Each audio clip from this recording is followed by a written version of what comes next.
Hello दोस्तों, welcome back to our YouTube channel. इस video में आप लोगों को बताऊंगा कि how to get job in Accenture. आप एसेंचर में जॉब कैसे ले सकते हैं अगर आप बीसीए स्टूडेंट हो, बीएससी स्टूडेंट हो, बीटेक हो, एमटेक हो, एमसीए हो या फिर एमएससी स्टूडेंट हो। तो यहाँ एसेंचर में आपके लिए कौन सी हायरिंग ओपन होती है, कब होती है और क्या क्या उनके हायरिंग प्रोसेस है, तो ये सारे वीडियो में मैं आपको बताने वाला हूँ। कंप्लीट डिटेल में आपको यहाँ पे बताने वाला हूँ कि आपके लिए क्या यहाँ पे हायरिंग होती है, इसका डिटेल प्रोसेस क्या है, आपको क्या पढ़ना चाहिए क्या नहीं पढ़ना चाहिए।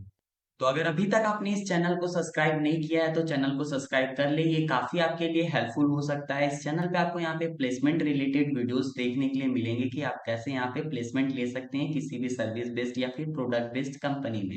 तो अब बात करते हैं यहाँ पे एसेंचर के हायरिंग के बारे में। तो एसेंचर की तरफ से यहाँ पे दो मेजर हायरिंग हर ईयर यहाँ पे देखने के लिए मिलता है। तो जो हायरिंग यहाँ पे देखने के लिए मिलता है वो होता है सासा और यहाँ पे पाडा। तो ये दो रोल के लिए यहाँ पे हायरिंग हर ईयर आपको देखने के लिए मिलेगा। तो सासा यानी कि system and application service associate, जो कि BCA, BSc and BCom students के लिए होता है। तो इसका जो पैकेज होता है यहाँ पे 3.6 एलपी यहाँ पे देखने के लिए मिलता है। उसके बाद यहाँ बात करें अगर पाडा के लिए यानी कि पैकेज ऐप डेवलपमेंट एसोसिएट, तो ये एमसीए, बीटेक, एमटेक और एमएससी स्टूडेंट्स के लिए होता है, जिसका पैकेज यहाँ पे आपको 4.6 एलपी देखने के लिए मिलेगा। तो ये अभी 2024 पास आउट के लिए अभी भी ये ओपन है, तो यहाँ पे आप अप्लाई कर सकते हैं। बात करें इसका एलिजिबिलिटी क्राइटेरिया के बारे में, तो डिस्क्रिप्शन में आपको यहाँ पे लिंक मिल जाएगा, आप एलिजिबिलिटी क्राइटेरिया चेक कर सकते हैं। कंप्लीट एलिजिबिलिटी क्राइटेरिया वहाँ पे आपको मेंशन मिल जाएगा। तो डिस्क्रिप्शन में आपको लिंक मिल जाएगा। अगर आप 2024 पास आउट है तो आप अप्लाई कर सकते हैं। अब बात करते हैं यहाँ पे डिटेल में। तो सबसे पहले यहाँ पे बात करते हैं सासा के लिए। तो इसका हायरिंग प्रोसेस जो होता है, सबसे पहले आपको यहाँ पे रजिस्ट्रेशन कंप्लीट करना पड़ता है। रजिस्ट्रेशन कंप्लीट करने के बाद आपका यहाँ पे मॉक असेसमेंट का मेल आता है। तो मॉक असेसमेंट में आपको यहाँ पे 10 मिनट का मॉक असेसमेंट लिया जाता है, जो कि आपका प्रैक्टिस के लिए होता है और आपका सिस्टम का कॉम्पेबिलिटी को चेक करने के लिए होता है। तो यहाँ पे आपको 5 क्वेश्चंस देखने के लिए मिलेंगे 10 मिनट्स में, तो आपको वो सॉल्व करना होता है। इसमें आपको क्वालिफाई करने जैसा कुछ भी नहीं होता है, बस वो प्रैक्टिस के लिए होता है। ये कंप्लीट होने के बाद आपको यहाँ पे असेसमेंट चूज करने का मेल आता है, जहाँ पे बीसीए स्टूडेंट्स के पास ऑप्शन होता है, यहाँ पे टेक्निकल उनके लिए ऑप्शनल होता है। तो यहाँ पे आपको मेल आता है असेसमेंट चूज करने का। चाहे तो आप सिर्फ कॉग्निटिव दे सकते हैं या फिर आप कॉग्निटिव प्लस टेक्निकल दोनों साथ में दे सकते हैं। तो मेरा सजेशन यही होता है कि कॉग्निटिव प्लस टेक्निकल आप दोनों दें, चाहे आप बीसीए स्टूडेंट हो, बीएससी स्टूडेंट हो या फिर बीकॉम या फिर बीबीए स्टूडेंट हो। तो आपको यहाँ पे दोनों असेसमेंट देना है, टेक्निकल भी आपको देना है। आपको उसके लिए टेक्निकल के प्रिपेयर करना पड़ेगा और टेक्निकल भी आपको देना है, क्योंकि यहाँ पे आपका ये ओवरऑल सिलेक्शन में काफी हेल्प करता है टेक्निकल असेसमेंट। तो यहाँ पे आपको कॉग्निटिव में 50 क्वेश्चंस देखने के लिए मिलेंगे। 50 क्वेश्चंस के लिए आपको 50 मिनट टाइम्स दिया जाता है। उसके बाद आपका यहाँ पे टेक्निकल असेसमेंट में आपको यहाँ पे 40 क्वेश्चंस देखने के लिए मिलेंगे और 40 मिनट टाइम दिया जाता है। तो ये ऑप्शनल होता है बट आपको यहाँ पे देना है। उसके बाद आपका ये क्लियर होने के बाद आपका यहाँ पे कम्युनिकेशन राउंड देखने के लिए मिलता है, जहाँ पे आपका कम्युनिकेशन असेसमेंट लिया जाता है। तो हर एक सेक्शंस को अभी हम लोग डिटेल में बात करेंगे कि कौन से सेक्शंस में आपका कौन सा सिलेबस होगा या फिर आपका कौन से सेक्शंस में आपका कौन कौन से सेक्शंस होने वाले हैं या फिर क्या क्या आपके क्वेश्चंस होने वाले हैं। उसके बाद आपको यहाँ पे इंटरव्यू राउंड देखने के लिए मिलेगा। इंटरव्यू राउंड में आपको यहाँ पे technical round, managerial round and HR round देखने के लिए मिलेगा। तो आप बात करते हैं यहाँ पे पाडा रोल के लिए, यानी कि पैकेज ऐप डेवलपमेंट एसोसिएट, जो कि यहाँ पे बीटेक, एमटेक और एमएससी स्टूडेंट्स के लिए होता है। तो यहाँ पे भी सेम आपका रजिस्ट्रेशन प्रोसेस होता है। रजिस्ट्रेशन प्रोसेस के बाद मॉक असेसमेंट होता है।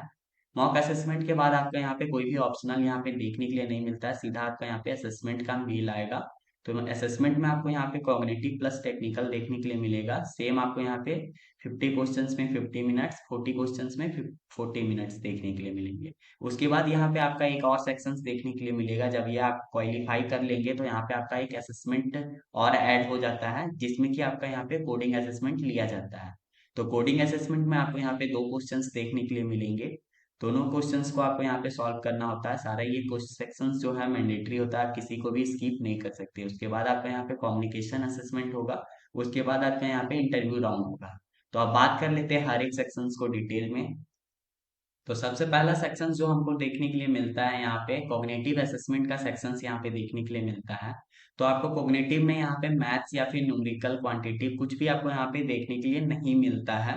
तो आपका यहाँ पे जो कॉग्निटिव असेसमेंट का सेक्शन होता है उसमें आपको यहाँ पे English ability, critical thinking and problem solving and abstract reasoning, तो ये दोनों जो है आपका यहाँ पे रीजनिंग का सिलेबस है और ये आपका इंग्लिश का है। तो अगर आप डिटेल सिलेबस चाहते हैं तो आप कमेंट में जाके यहाँ पे लिख सकते हैं डिटेल सिलेबस, या तो आपको लिंक प्रोवाइड कर दिया जाएगा या तो सेपरेट वीडियो उसको आप उसके ऊपर आपको देखने के लिए मिलेगा।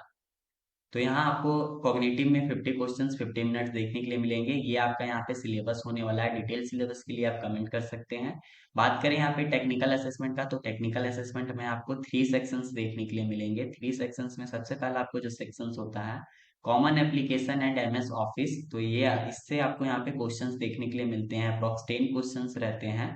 और आपको यहाँ पे सूडो कोड फिर देखने के लिए मिलेगा। सूडो कोड से एटलीस्ट यहाँ पे 18 क्वेश्चंस देखने के लिए मिलेंगे। उसके बाद इससे आपको 12 क्वेश्चंस देखने के लिए मिलेंगे, जिसमें कि आपका नेटवर्किंग, सिक्योरिटी एंड क्लाउड का क्वेश्चंस देखने के लिए मिलेगा।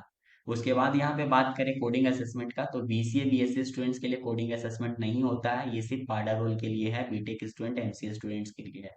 तो यहाँ पे आपको 2 क्वेश्चंस देखने के लिए मिलेंगे। 2 क्वेश्चंस में आपको 45 मिनट्स टाइमिंग दिया जाता है। तो first question easy to medium level का होता है और second question medium to hard level का होता है। तो यहाँ पे जो फर्स्ट क्वेश्चन के लिए 15 मिनट टाइम दिया जाता है, सेकंड क्वेश्चन के लिए आपको 30 मिनट टाइम दिया जाता है। और ये सारे लैंग्वेज होते हैं, आप किसी भी लैंग्वेज में यहाँ पे आप कोड कर सकते हैं। अब बात करते हैं यहाँ पे कम्युनिकेशन असेसमेंट का, तो कम्युनिकेशन असेसमेंट में आपको यहाँ पे 6 राउंड देखने के लिए मिलेंगे। तो आपको यहाँ पे 6 सेक्शंस देखने के लिए मिलेंगे। उसका ड्यूरेशन जो आपका होता है वो 30 मिनट्स का होता है। तो 30 मिनट्स में आपको ये कंप्लीट करना होता है। ये आपका एआई बेस्ड होता है, किसी कोई पर्सन यहाँ पे आपका ये कम्युनिकेशन असेसमेंट नहीं लेता है, ये एआई बेस्ड होता है। इंटरव्यू आपका फेस टू फेस होता है, वहाँ पे आपका एक सामने पर्सन बैठे हुए रहेंगे। उसके बाद आपका यहाँ पे इंटरव्यू होता है, बट ये एआई बेस्ड होता है फुल्ली। तो सबसे पहले जो आपको यहाँ पे सेक्शंस देखने के लिए मिलता है वो रीडिंग सेक्शन देखने के लिए मिलता है। रीडिंग सेक्शंस में आपको क्या होता है कि सेंटेंस यहाँ पे शो होंगे स्क्रीन पे और आपको वहाँ पे रीड करना होता है। तो आपको 8 क्वेश्चंस वहाँ पे देखने के लिए मिलेंगे जो कि आपको रीड करना होता है। उसके बाद अगर बात करें नेक्स्ट सेक्शन का, तो यहाँ पे लिसनिंग एंड स्पीकिंग का सेक्शंस देखने के लिए मिलता है। लिसनिंग एंड स्पीकिंग में आपको यहाँ पे 16 क्वेश्चंस देखने के लिए मिलेंगे। तो इसमें क्या होगा कि आपको यहाँ पे सेंटेंस सुनाया जाएगा, उसको आपको यहाँ पे स्पीक करना होता है, बोलना होता है। नेक्स्ट सेक्शन जो आपको यहाँ पे क्वेश्चन आंसर देखने के लिए मिलता है, तो ये शॉर्ट क्वेश्चन आंसर होता है। इसमें सिंगल वर्ड का आपको यहाँ पे आंसर देना होता है। तो एक एक लाइन का क्वेश्चन आपको पूछा जाएगा और आपको एक एक वर्ड का यहाँ पे आंसर देना होता है। तो इसमें आपको यहाँ पे 24 क्वेश्चंस देखने के लिए मिलेगा। उसके बाद आता है आपका यहाँ पे सेंटेंस बिल्डिंग। सेंटेंस बिल्डिंग में कुछ नहीं, आपका यहाँ पे रीअरेंजमेंट होता है, सेंटेंस का रीअरेंजमेंट होता है। तो 10 क्वेश्चंस यहाँ पे आपको सेंटेंस रीअरेंजमेंट का देखने के लिए मिलेगा। उसके बाद जो नेक्स्ट सेक्शन है यहाँ पे स्टोरी रिटेलिंग, तो यहाँ पे आपको शॉर्ट स्टोरी सुनाया जाता है। तो उसको आपको यहाँ पे 30 सेकेंड में यहाँ पे स्टोरी कंप्लीट करना होता है। तो इसमें आपको 3 क्वेश्चंस देखने के लिए मिलेंगे स्टोरी रिटेलिंग का। उसके बाद आपका यहाँ पे नेक्स्ट क्वेश्चन जो होता है ओपन क्वेश्चन होता है। ये होता है आपका थॉट प्रोसेस को चेक करने के लिए। तो ये एक ओपन क्वेश्चन होता है, एक टॉपिक पे आपको यहाँ पे 40 सेकेंड्स आपको बोलना होता है। तो इसमें आपको 2 क्वेश्चंस देखने के लिए मिलेंगे। तो ये आपका कम्युनिकेशन असेसमेंट का सेक्शंस है। ये 6 सेक्शंस आपको कम्युनिकेशन असेसमेंट में देखने के लिए मिलेगा। तो यूट्यूब में आपको काफी सारे वीडियोस मिल जाएंगे इसके ऊपर, तो आप वहां से जाके प्रैक्टिस कर सकते हैं। तो बात करते हैं यहाँ पे आपका इंटरव्यू का। तो इंटरव्यू के लिए मैंने यहाँ पे एक कंप्लीट वीडियो बना के रखा है जहाँ पे आपको टॉप 50 क्वेश्चंस इंटरव्यू के देखने के लिए मिलेंगे। तो ये आपके लिए काफी हेल्पफुल होगा, काफी इंपॉर्टेंट होगा। तो आप किसी भी सर्विस बेस्ड के लिए प्रिपरेशन कर रहे हैं, चाहे एसेंचर हो, टीसीएस हो, इन्फोसिस हो, कॉग्निजेंट हो या फिर विप्रो हो, तो ये क्वेश्चंस आपके लिए काफी इंपॉर्टेंट होने वाला है। तो आप यहाँ से प्रिपरेशन कर सकते हैं अपने इंटरव्यू के लिए। तो आई होप ये वीडियो आपके लिए काफी इंफॉर्मेटिव रहा होगा दोस्तों। आज के लिए इतना ही दोस्तों, मिलते हैं फिर से एक नई वीडियो में, तब तक के लिए बाय बाय दोस्तों।